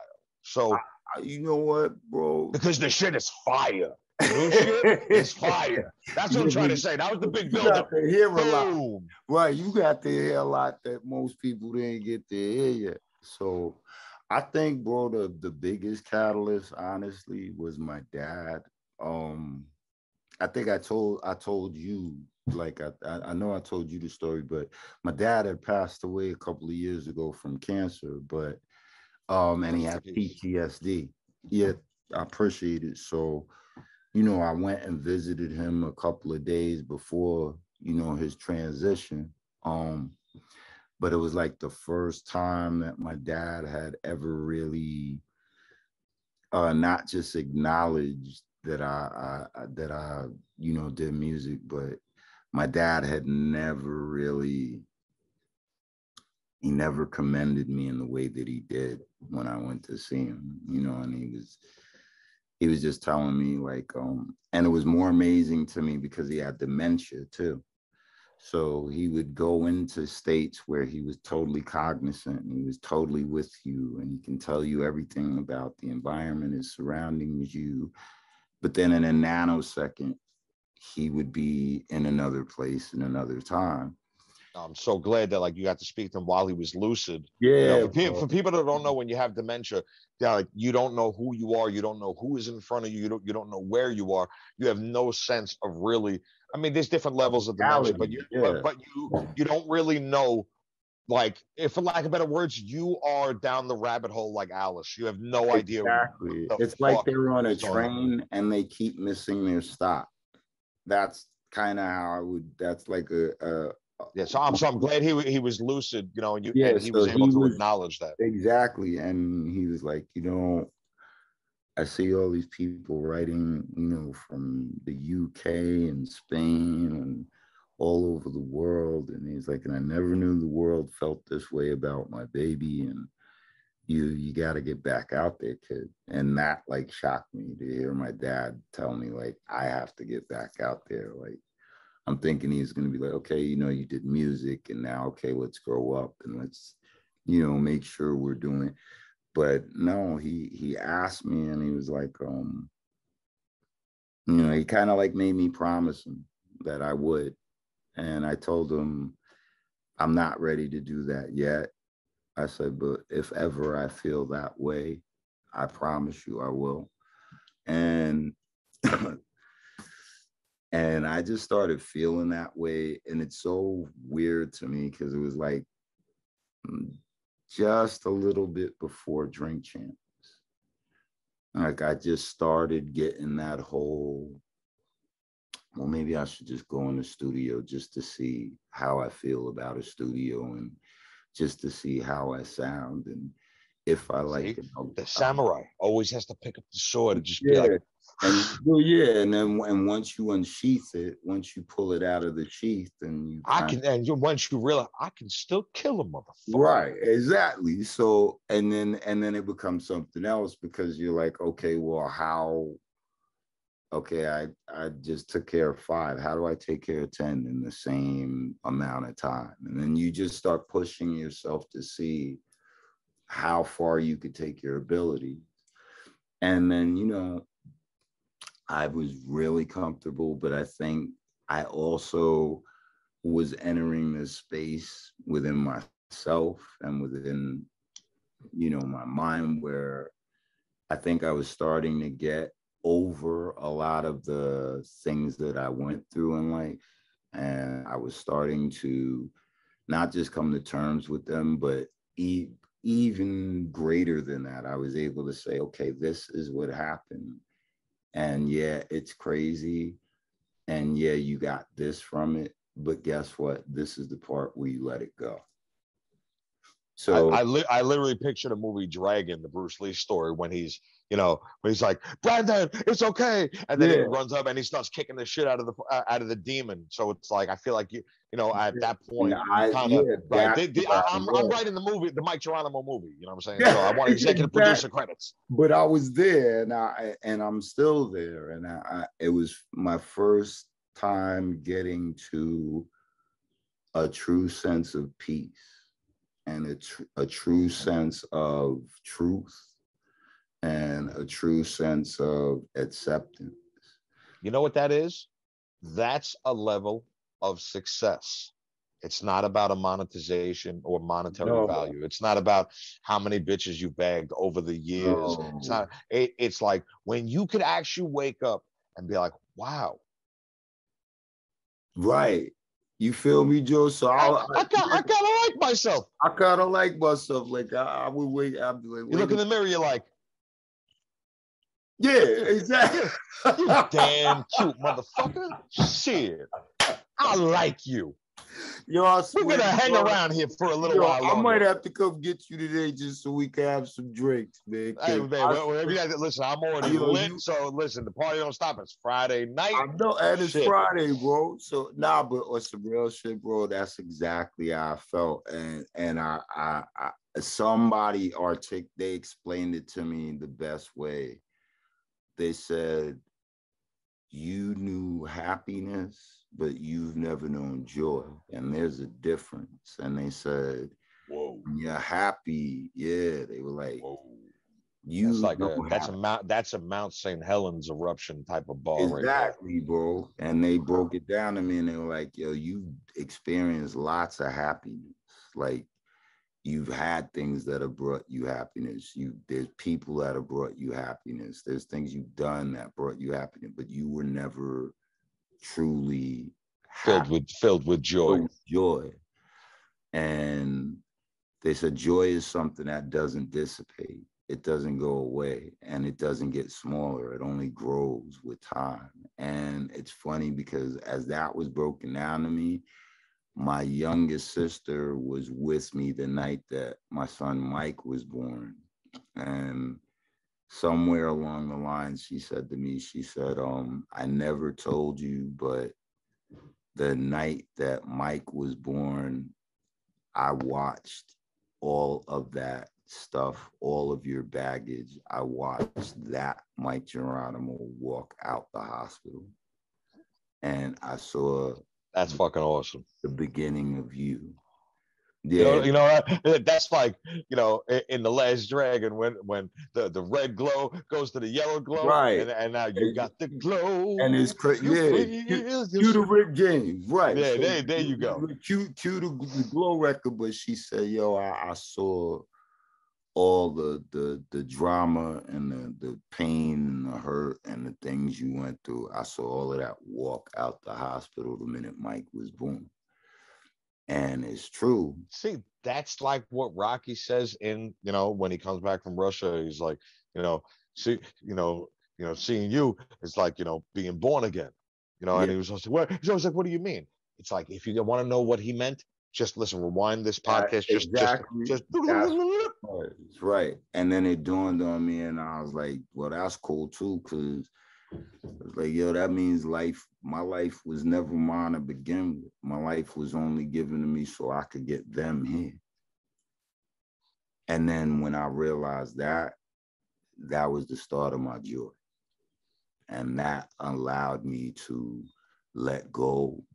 And that allowed me to not just let go, but say, all right, cool. You know how to let go. Now I'm going to show you what happens when you decide what you want to pick up. That's amazing. So you have a almost like a completely different perspective on life, now being a father, and being a father of a special needs child, which I give you all the credit in the world, because I know that you are a heavy speaker, of autism, and offer, where people can get assistance, and help. And I see the way that, you handle your son, and it's beautiful, because you have so much patience, you're comforting without being too coddling, and he's a great kid too. Like, I mean, I've shown Smile a whole bunch of times. Maddie is the ball of energy. Shout out to Maddie. Like, he loves the world, and what people have to understand about people with autism is their view is very it's the coolest view if you think about it, because he thinks that this world exists just for hugs and kisses and laughter. If only the world And if existed only the like that. world was that way, but to him, his perception every day that he wakes up, that's what he thinks is the world. And that's what he thinks waking up means, is that he gets that from the world and he gives it to the world. And you would think that you would have a sense of joy knowing that that's how he feels, but in all reality, I'm sure that terrifies the fuck I out was of going you to say it's because terrifying. Yeah, I think me and because you because that's too trusting, for the sick people that are out there. And and this is a jungle, you know what I mean? Like there's lions, there's tigers, a bit. I think me and you was talking that day because we actually just had an incident where somebody, he wasn't snatched, but he found a way to come out the park, and then someone else found him and they had him. And my worst fear as a dad, especially when it comes to Maddie, is he's not nonverbal, but he's not verbal on a consistent basis. And he picks and chooses when he wants to say something. And then when he does that, he's very limited as to how much he can express. So my biggest fear is someone grabs him and he can't shout help or dad or mom and there's all these things that we've gotten as precautions. So now his clothes have GPS in them. I was just about to ask you about maybe having like an RFS chip, I watched so many. Yeah, I watched so many Law and Order SVU episodes. You know what I'm saying? Because I mean, I was in a group with ICE, and the person who was supposed to join was Smooth the Hustler. Like he was gonna join. Word? He's in a motorcycle class right now. I mean, I don't know. Listen, I know he probably robbing a bank and then jump on the bike and fucking escape. I'm a DM and be like, yo, I heard you getting your Evil Knievel on. That's what's up. There you go. But what I was saying, but all Matt's clothes now have like tracking chips and stuff like that, and it's very terrifying because, as I said, he views the world as just people want to give love, and he doesn't know that there are people that that are have a lot of ill intent that are sick. Like I said, I've literally watched every single Law and Order SVU episode, so I know that and those are based off of real, I mean, they twist it, but there's some sick people out there. There's very sick people out there. Yeah, you guys stop being fucking sick, please. Sick and tired of you guys being sick, and I'm tired. I mean, exactly, and just normal children. I don't want to say normal, but children that don't have autism, it's hard enough as is with them, and they have all their abilities and they have all their senses and they have, they're in their mind that this isn't Candyland. I mean, it must be tough, because it's like for people that are of that, and especially with you being who you are, so it's like you have a presence that's out there. It's like, it's like people target the weak. They target, the less fortunate, the less competent, and that's the truly sick, to prey on, something like that. So know that just know your boy in Staten Island is ready to shoot up whoever I got if anything ever happens to you all or right, your Uncle I'm ready Joe. to go. I promise you ain't nothing gonna happen to your nephew, kid. We all right, Uncle Joe. I got everything covered. I got everything covered. So, but on a positive note, thank God the scenario turned out well. And people that had good intentions, they kept him safe until my wife and the authorities could get to him.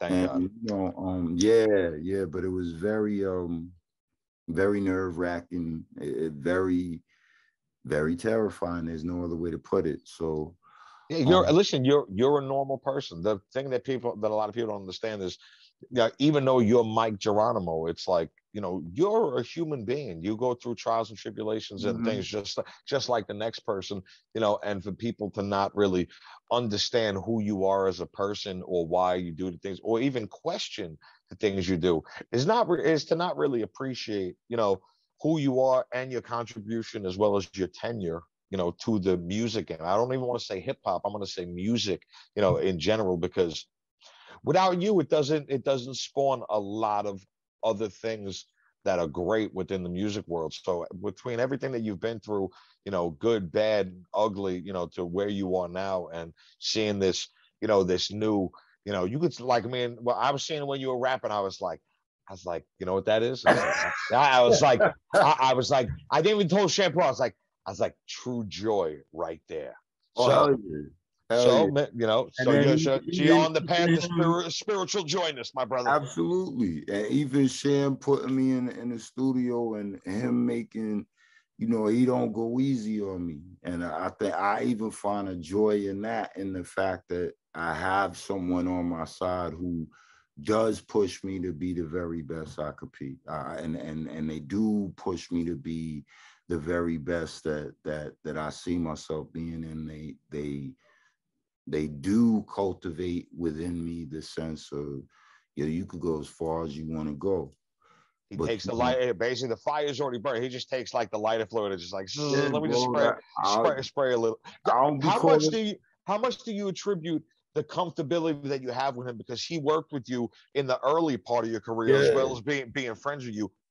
How much does that like ease the pressure now that you're back up in the shit? It's lit, bro, because it actually adds more of a family dynamic. You understand what I'm saying? And I mean, Sham, like at this point with his bro, like that's the bro. That's my bro. You understand what I'm saying? So I wouldn't care if such a good dude. If it was $1, 1 million, or whether it's with me or somebody else, as long as he gets to whatever he envisions as his mountaintop, then I'm at peace with that. You know what I mean? I that's my bro. I love him.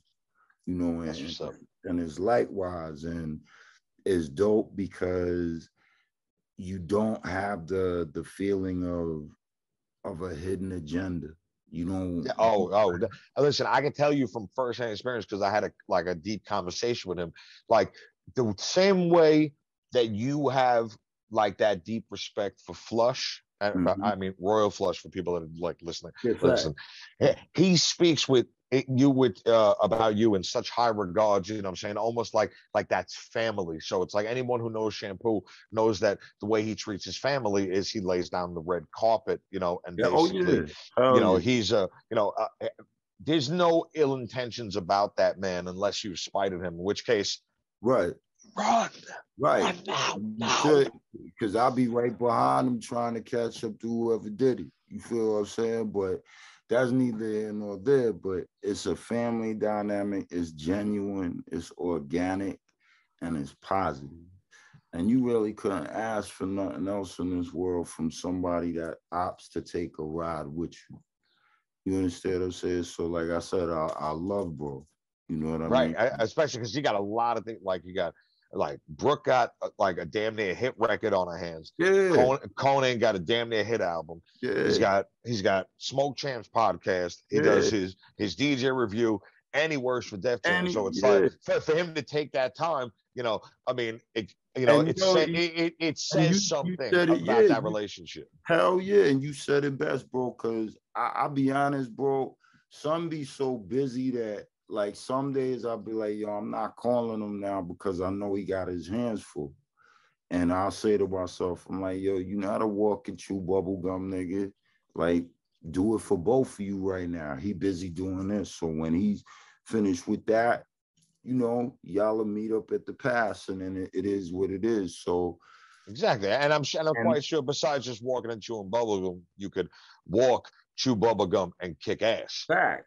And you're all out of bubble gum. And guess what? And regardless to any of that, bro, he still will be like, yo, you all right with this? Did you do this? Are you on top of that? Like, he still will make it his business to be like, yo, bro, and I'll be telling him like, nah, I got us. We good, bro. Like, go ahead. I'm good. Like, I always tell him he has the same problem that you do. He cares more about the other people than he does sometimes for himself. It's like we're like a tripod of humble mother. Listen, you and him, we need to just get strapped up, kick in the door, and just like and just take what it's fucking hours, okay? Instead of being like, listen, I'm waiting for you guys to give it to us already. Dogs, like, yo, he Mr. Blue, I'm Mr. Pink. That's Mr. Orange. We good right now.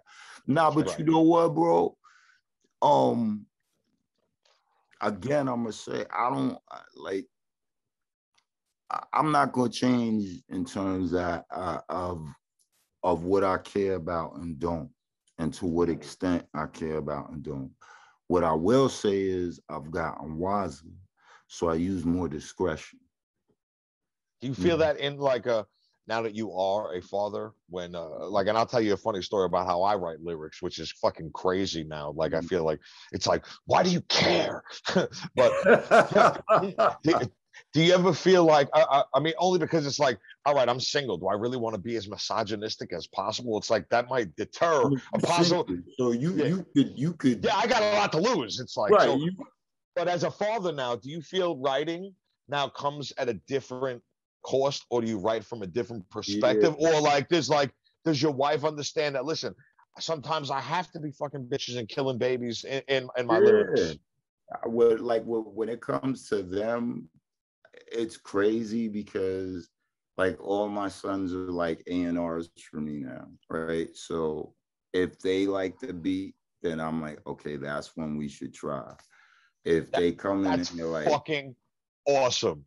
Yeah. That is the clip I'm gonna fucking put up on Instagram. Yeah, if they like to beat them, then I go with it. Like Morgan will come in and Morgan will be like, Dad, you know, is that your new song? And I'll be like, yeah. And he'll be like, I don't know, Dad. That's not like the other one the other day. And I'll be like, all right, cool. I'm gonna put that in the consideration. Mike is a little more articulate because he's older. So Mike may say something where he's like, you know how you said it the other day, Dad, when you were you were flowing this way? And that bugs me out because I'm like, okay, here you are 10 years old talking to me about a flow.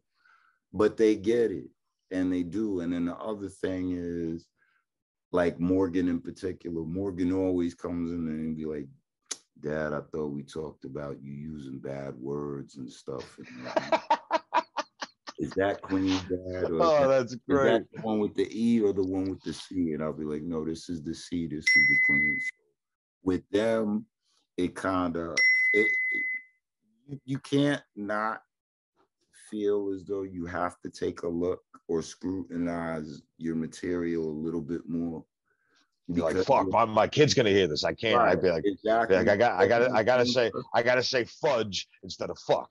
You right. I gotta stay like, you know. Right. You got right. Or you might say, you know, brothers as opposed to the N-word, or right. dudes as opposed to the N-word. Yeah, I was gonna say something like that, but I was like, I'm white. I can't really say that. So I was like, no, let me not even. I was like, hopefully he says it. I got us covered. I got us. So my brother for life. Appreciate you. So, but then in the same breath, the remarkable part about it, bro, is they kind of understand that hip hop is a blood sport, you know, in a figurative sense, and they kind of understand that it's not. I mean, it's not really the kids nowadays. Yeah. They're taking it literal, like it's. And that's the other thing. Like these kids now, they're not like. There's so much money to make. Stop killing each other. Yeah, but 10 now is not our 10. You understand what I'm saying? Like our 10 was our 10. Their 10 is like our 16, our 15. So there's things that 10-year-olds know now that they totally have absorbed and can totally elaborate on and have a total understanding on. Where it's kind of like when I do have talks with Mike and I explain to him why a record is violent or why a record has this is content as opposed to that, he gets it and he knows. And he's like, okay. And my wife, like, she completely understands. I mean, I think everyone in here. She's I could picture her in the background like this. No, Mike, you should say kill those motherfuckers. No, even though she's such a sweetheart, but I feel like she's one of those like closet, like yo, Mike, kill him. And she has those moments because like Shelly will be quick to tell me, she'll be like, babe, you write your best rhymes when you pissed off. You need somebody to aggravate you. And then she'll be like, yo, go think about the last time somebody pissed you off and go right. You know, and and everyone in here knows me like the back of their hand. So I think that's the beauty. That's part of the joy that I have, is that I have my family that It's a real support. It's a real support it's system. very real in terms of support. Absolutely. So Like like I mean, the family, like it's literally gonna be like a mafia family label right there, because like you got your A&Rs, you got your assistant, and they all you got your dictator. Yeah. You know what I'm saying? And they all demand respect and success. Exactly. And they all know is muerte, is family first, is this thing of ours. They all know that, you know, so you could not ask for more of a reason to dedicate yourself to doing the very best that you could.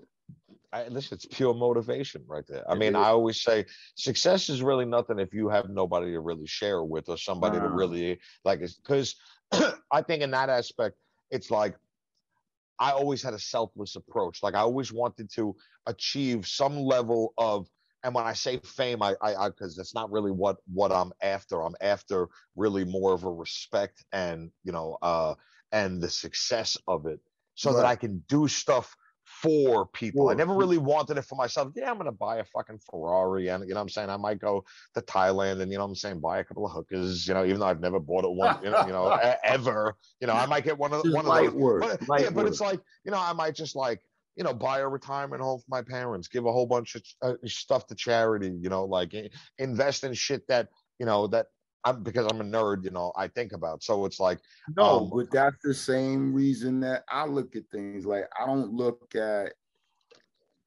me doing well for the sake of me being able to be like, all right, so now I could do what I want, get what I want, be who I want, be with who I want. I don't give a fuck about that shit, bro. You're too good of a dude. You've got, I mean, listen, for your benefit, you gone a little soft in your older years, because, you know, now you give a shit a little more because you have a different perspective, because you're a man, you're a father, you're a husband. Now, you know, you can't live as cavalier as you might have when they were not around, because you lived for yourself. Now you're a provider, as well as, you know, as much as you provide for the world with your musical ability, you provide a home front, which ultimately is the more important, which we know. And some of your fans might be like this, no, his music's more important, I'll kill you, you know. But at the end of the day too, it's funny because they are me. So it is me doing it for myself, just in a different way. It's phenomenal, man. And the new shit that you're doing is like, I mean, when you were performing, and I'm gonna find it someplace in this to actually put the performance in, because I got it on my phone. But like, I looked at Shampoo like this, like I almost like if like the dollar signs like went, I was like this, I was like, bro, I was like, I even went, like I walked over to him like a little mafia guy, even though I'm not Italian at all. I'm 100% Jewish. Yeah. I was like, do you know what you have right here? But that didn't even impress me as much as the way you flipped that drill record. And I told Shampoo that, I was like, because that's, I mean, so you got one almost like the A and B side.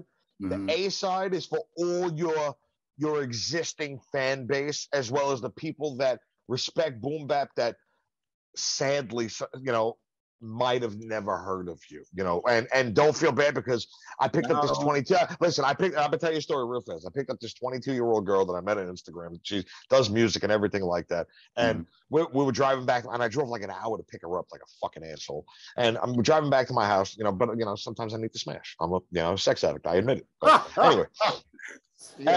And I was like, listen, when we get, she's like, where do you live? I was like, Staten Island, you know, where Wu-Tang is from. She's like, oh, okay, cool. I was like, you know, the Wu-Tang documentary is on. She's like, I was like, you want to watch it? She's like, she's like, Wu-Tang, what's that? You know how fast I fucking hit the fucking exit, turn back around? I mean, being from Staten Island, you say you never heard of Wu-Tang? It's like, I can't put my penis inside of you. Like, I mean, I lose my hip-hop card, you know, as well as my manly. So, like that. So it's like, now So the A and B side, I thank God I didn't get sidetracked. Usually when I get fucked up at the end of interviews, I'm like, yeah, you spit this shit when we hold on.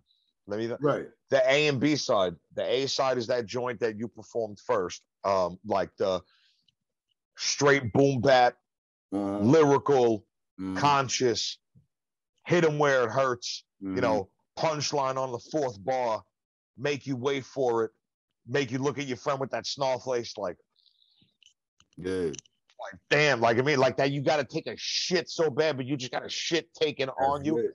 But that drill, so that A side is for all your existing fans. That B side, that fucking drill record that you got, that is your acquisition tool in business. Because I know you're a business owner also. And we're going to talk about that because I ran the bank for fucking 10 years for JP Morgan as a business relationship manager. So anything you need to know about business and expanding your locksmith business or anything you want to do, we will talk. And I'm Jewish, so I'm good with money. I'm going to save every penny. Trust me. Yeah, trust me. Right? Yeah. I wanted to make a joke before, and you're like, "Oh, you put your 2 cents in." I was like, "No, I didn't, because I'm Jewish. I don't. No one's getting my pennies." But that's the A and B side, and that's how you're gonna kill them. You have you have a javelin that you're throwing from a mile away that it has pinpoint accuracy, and you have what's it called, the mace with the stick with the fucking the ball with the points on it for you to run up close and mash them in the face. That B side is for the youth. It's for the kids that love that drill sound, that because I did it too, and I got a song. I'll send it to you. But that's what's up. It's phenomenal material, and I can't wait for everyone to really, really hear what I've heard, because I'm a music connoisseur. It's like, and all my people that watch the podcast, if you actually tuned in this long, listen, you know, I stand by my word on music. I'm like a fucking musical fucking like nerd rat. Right. This shit is incredible. And I'm not just saying that because Shampoo is my boy, or because he's on my podcast, or I'm getting the bill with him, or because I'm wrecked, or anything like that, or if I'm going to try to get a verse from him. Meanwhile, I need to get a verse. But the shit is phenomenal. So make sure you check it out. Mic Geronimo. Yeah. I know I've taken up a lot of your time. I know you got kids, wife, Friday night. Why don't you tell everyone where they can find you, what you're doing? This is time to plug everything that you do. But I just want to say, you truly have one of the, like Nori said it best, you have one of the most untold stories in hip hop. I need a 7-hour, you know what? I need a series like Roots to be able to tell you a story. But I do appreciate all your time, you know what I'm saying? And you know what I'm saying? I salute the God, like mad love, respect. Like I appreciate this. Didn't even feel like an interview, bro. This just feel like I said, you family too, you own team, so we just chopping it up. But where I could be found on social media, I'm not hard to find. Like on Facebook, Mic Geronimo, there's the fan page. On Twitter, it's at Real Mic Geronimo. TikTok is at Real Mic Geronimo. You could go to the website, www.micgeronimomusic.com. And on Instagram is Mic Geronimo. So I'm not at all hard to find on social. And make sure you look for that blue check on Instagram, because I don't know if people know. One of these from a certain person. I don't know who it is, but you know, these always make it better. Funny thing, after I got this, I actually got verified. So I think so funny. Oh my God, it's very weird. So I think there's a bit of magic that actually does embody itself within the fabric of the shirt. Shit, you know, I always ask my guests, do you believe hip hop works in mysterious ways? I do. There you go. Well, you don't even have to answer it. The shirt answers it itself. You know what I'm saying? Right. And you're somebody that is verified in real life. Your contribution to what you've actually done, you know, in this game, you know, music, hip hop, lyricism, you know, as well as respect, because you're a very respectable guy, you know, and anyone that takes the time to actually learn your story, which, like I said before, like Nori said, you have one of the most untold stories, sees that you are one of, you know, besides that corner block of the foundation, you also contribute, you know, into one of the pillars that holds up, the actual roof of this shit. So That's from one, lyrical genius to another, again, that's me giving me my own pat on the back, because I am a lyrical genius. Come chill, see me. Shit, chill. it's the enforcer. I already know you got bars like every 2 seconds, so I know they don't know. I know, I know. Well, it is a privilege and an honor to be able to at least share a portion of your story, and I know this is only the beginning. I definitely would love you to come back. I'm going to be rooting for your success. If there's anything that I can do, you let me know. Like, I mean, I'm your humble servant, in this game of hip hop. I'm still a student, as much as I like to know that I could be a professor and teach a lot of motherfuckers, but there's a lot still that I'm willing to learn. So if there's any gems that you have, please feel free. Hit me up. I'm at your disposal. You know what I'm saying? I wish you all the luck and success. I will tell Heather Hunter that you said, "What's up? Peace to the gods," and all of that good shit. And I'm gonna champion your success. Yeah, like I appreciate it, Joe, for even having me, bro. I'm looking forward to dropping the album so we could talk some more about some things. I gotta blow out to LA real quick and go record out there. But when I come home, I guarantee you one of the first people will be like, "Yo, sir, what you doing right now?" All right, hold on. I'm with it. Before I even let you go, I do have to ask you one thing, because my moral compass would not allow me to touch on this, even though, like, I don't want to get into any sort of beef with Jamal in any way, but you guys, I'm too wrecked up to talk about this shit. And shout out to my boy Primo. Shout out to Jamal. Like, I mean, I know Jamal. Not as much as I know Primo, but do you feel like he was spitting those QAnon conspiracy theories? Like with the vaccine and all of that shit. Yeah, because it was like, he was like, I mean, that's my brother. I got love for him. I got respect for him. There's no way I couldn't. But honestly, the same way I said on his show, at this point, at this stage, with the way that things are, the way people are, the way the world is right now, it's to each his own. Me personally, that was a very diplomatic, political answer that you did. I wanted to like shake your hand, be like this, be like, I think he's running for president, because the best answer. I know how strong his opinions are with certain things, and that's cool. You entitled. He entitled to have his opinion. No, and I didn't say he's crazy. I'm saying it's crazy. Right, it's crazy. Not get it twisted. I feel you, but to me, I'm sorry, Jamal. Like I said, when he was asking me, my logic is, go show me how many people died from COVID. There's a cough in every corner for that. All right, cool. Go show me how many people died of the vaccine. There's this. I love to say this, because at the barbecue I was trying to tell this, and it's not on. I don't say uneducated. I say ill-informed, because where you acquire that information that's preaching it to be truth. Like, I mean, you need to take 2 steps, out, of yourself, and you need to like think common sense. Like, is there really a microchip in this vaccine? Yeah, I mean, come on. It's like, I'm like, yo, bro, you got a smartphone.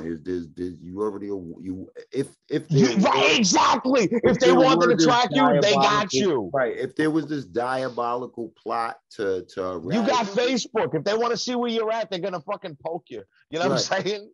Or if it's this whole thing with, like, another one I hear is, it's population control and we're running out of resources. So if it was popular, so why come out with the vaccine? Just let COVID kill everybody else. Bro, you just witnessed like 200,000 people run inside of the Capitol building, like, and do whatever they wanted to do. So if this is how people are moving these days, why is anyone going to be covert about getting rid of who they don't like?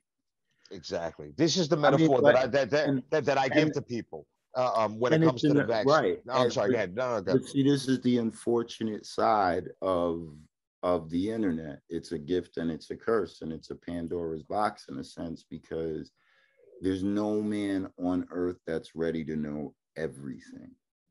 Einstein wouldn't be able to be ready to know everything. And this is the Yeah, downside. you ever see in the movie Men in Black when when Tommy Lee Jones is talking to Will Smith and he's like, you know, and you just found out that aliens really do exist. Right. Imagine what you'll find out tomorrow.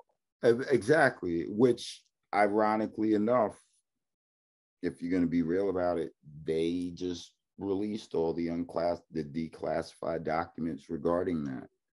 And they pretty much are telling people, like, it's not from here.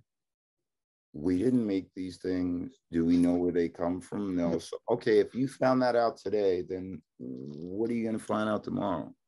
Exactly. And, I'm only laughing because I called my father the other, like, I took a break from the podcast for a couple of weeks because my editor is overseas, and I literally wrote 42 songs in 2.5 weeks. That's dope. Like I've been on a tear. So I called my pops and I had me put on speaker and I was like, "Is mom there?" Like, yeah. I was like, "Are you sure I came from your womb and I didn't come from aliens?" Because I was like, I shouldn't be able to write the shit that I write now because I'm on a totally different level. But that's lit. That's lit. But, that's where you are with it right now. Don't tell Shampoo you wrote like 42 songs like that quick, because then he's gonna look at me and be like, "Well, what's your problem?" And I'm gonna be like, "Well, I'm not Joe. I got you. Write 42 songs like that." But anyway, it's the downside to everybody having access to all this information, and along with that, it's the downside with everybody being able to have their 5 minutes.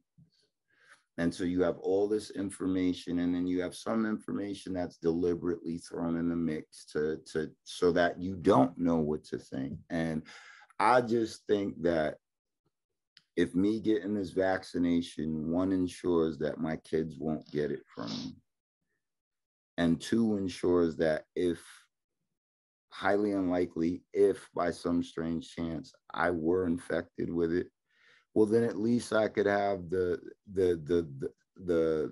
at least I have enough in knowing that, okay, I won't pass this inadvertently to anyone else who. That's right. And just so we can get the facts clear, because I know he said to you, presumed that you did not do the research before doing it. And I think that, right, which I think, and I wanted to ask you, ahead of him to say, like, I didn't really.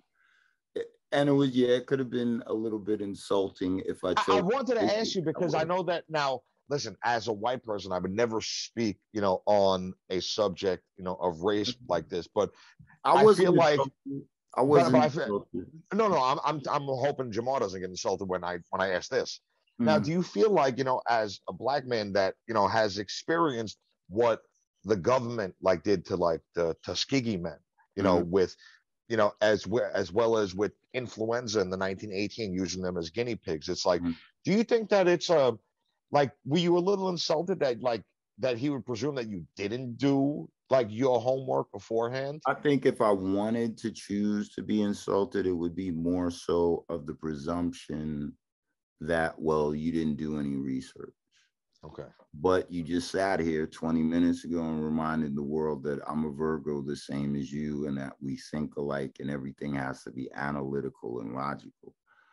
So if you know that I think analytically and logically, what would make you think that I wouldn't go and read and do research and base my actions? Literally, figuratively, realistically. Right. So, and again, to reiterate, I wasn't insulted by it. But I could see how somebody may be insulted by it. I kind of, and I'll take this approach because I don't care. I'll fall on my sword. I was a little offended for you because I was like, well, the information that you're, and I feel very strongly about this because I have done the research. I've watched the fucking 24-hour fucking depositions that are not on either CNN or MSNBC, that are all covered by, in the courtrooms about everything. Right. So to presume that you didn't do the research and then to regurgitate more of a QAnon conspiracy theory about the vaccines. I thought it was pretty insulting, considering your superior level of intelligence, as well as who you are in stature as a person. And no, I wasn't insulted. You know why too, bro? no, I was just explaining my methodology. No, and I was kind of insulted for you. Right, and I get it. I get where you're coming from. But with that being said, it's more once again, Lord Jamar, I'm sorry. I love you. Brand Nubian. It's more important to me that at the end of it all, everybody's healthy and everybody's safe. And then, and once the smoke clears, if everybody wants to fucking sit there and play pin the tail on a donkey with, well, they did this and they did that and it's this and it's that and nah, God, it was this and it. Look, nobody gives a shit about that right now. Right, we're here and alive. There was one thing that I feel like you neglected to say, Tim, and then I'm going to move past that because I'm going to wrap it up. It was that the biggest reason I feel like you got the vaccine is because you are the provider of your household. Absolutely. You can't. So what? It's the perfect blend of selfishness and selflessness. I need to keep myself here and not sick and healthy so I can provide for them, as Absolutely. well as not being a vessel for me to be able to transmit it to my children, one of which, is high in the spectrum on the autism scale and, Absolutely. would be considered, a previous condition, having pre-existing conditions, which pre-existing conditions. So you have to play that role to keep yourself safe. And for everyone that needs to know the facts, here are the facts. Pfizer vaccine, 96.4% effective as well as efficient, with a 4% or lower risk of retransmission if ever exposed to it, if ever contracting it. Right. Let me explain what that means. That means there's a 96% chance, efficiency and effectiveness, that if you come into contact with somebody with coronavirus, that you will not get sick, not get serious disease, not wind up in the hospital, and not wind up dead. Right. Equally, there is a less than 4% chance of you being exposed to the virus and then transmitting it onto somebody that is not vaccinated. Asymptomatic. Exactly. Right. So when it comes to the facts, I just want everyone to know the facts. I know you have a lot of fans, and I know some people tried to probably attack you for being a dummy. You know what? Listen, Dr. Fauci is my motherfucker. Oh, that's my hero. Like that. That's my guy right there. Absolutely. And I think that the persecution that he has to endure while trying to lead disgusting. Like they pulled a Mic Geronimo on him. Yeah, they did. As soon as he decided to fucking put his 2 cents in and say, listen, this is who I am. I'm not going to take affiliation, with anybody because I'm my own person. And let me tell you what it really is. And I'm only here because I'm an expert. I'm not here because I have a Republican or Democratic affiliation. I've served 5 different administrations of different political parties. I'm here because I'm the best, just like Mic Geronimo. So make sure you fucking cop that fucking new shit. Yes, please. See how I segue? See how I do that fucking shit? Yeah, you a master at this. I see. Like you. Shit, my kung fu is strong. And listen, and as I keep drinking, it gets stronger. So don't think I'm one of those guys that slips. Nah, me and Shiv gonna bring you like 2 sides for the crib that you could just hang up for the wall. Like, yo, Mike got me these because he just knows how nice I am when it comes to all of that. Yeah, but one is gonna say beware of dog, and then underneath it's gonna say beware of the God. That's dog and God spelled backwards. Dog, God. See how we do that shit, oh Lord, right here. You're on fire, bro.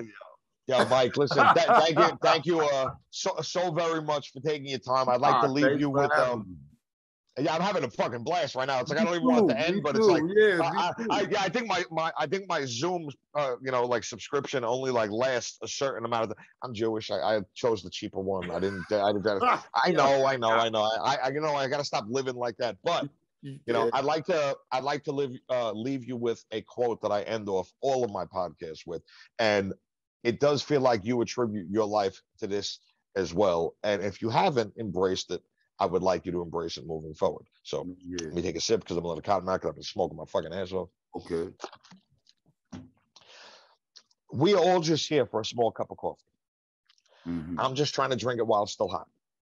My name is I Am JopauL. This has been the Verified Podcast. We are brought to you by Radio Pushes and Results and No Hype. We were just chopping it up with the God, Mic Geronimo. He still has so much of a story that needs to be told. So look out for the book. It's going to be labeled The Tales of Mic Geronimo. Look out for the autobiography, Life and Times of Mic Geronimo, and the comic book edition, Mic Geronimo. That would that would be fucking funny. But listen, thank you for taking it. Putting it out there. I'm trying. Listen, Marvel, put him up. But I want 10% for putting that in the universe. Nah, you good, bro. You get your own Batmobile and everything. All of that. Oh, yo, definitely. All right, we in. Deal. Listen, you heard it here. Verify Podcast. I get a Batmobile for Mic Geronimo. Listen, Absolutely. Mike, if there's anything you need, you holler at me. One love. Peace to the gods. I appreciate your time, my brother. I love you too, kid. I'll see you soon. Yes, sir. Yo, be safe this weekend too. Don't get caught up. You know I'm going to Heather Hunter's house. I'm gonna behave. My brother, one love. I appreciate you. I love you, kid.